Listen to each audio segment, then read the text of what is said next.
نظرية طريفة شرحتها في مقال عيال البسة، فيها إسقاط سياسي على تصرفات غريزية للقطط والكلاب مع عيالها. القطط أولوياتها إنها تحمي ولادها من الخطر بغض النظر عن مستوى المعيشة، على عكس الكلاب. وصنفت بناء على النظرية دي دول العالم العربي بأنهم ولاد بسة والعالم الغربي على أنهم ولاد كلب. للوهلة الأولى أنا اعتقدت أننا أفضل من الغرب، لكن اتضح العكس بعد ما كملت قراية المقال. إمتى برأيك سنرتقي ونبقى ولاد كلب؟ شوفي، المقال هذا مكتوب يمكن أكثر من عقدين من الزمن، يمكن 22 سنة.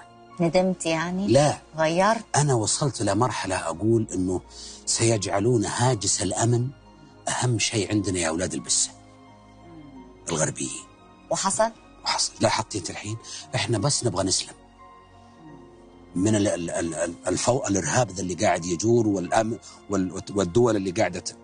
يعني مين يقدر يصدق أنه فيه ليبي يتمنى أنه ما راح القذافي، وفيه عراقي يتمنى أن صدام حسين لا زال موجود؟ انعدام الأمن أخطر شيء. يعني اكتشفوا أولاد الكلب أن أولاد البسة هذول ما يصلح لهم إلا أنهم يظلون مشغولين بهاجس الأمن عشان نفتك احنا من العفرة هذه حقت القطط. ولاد كلب مش شتيمة، ولاد كلب بقت يعني حاجة الواحد بيتمنى. 5 ستار. بس هي طبعا هي فيه لؤم المقال لما تكلمنا عن كيف الكلب يربي أولاده ب5 نجوم، يعتني بالأمن وما والرفاهية، والقطط تحطهم في أماكن قذرة بس أهم شيء ما حد يقدر يوصله. إمتى ولا مؤاخذة حنبقى ولاد كلب؟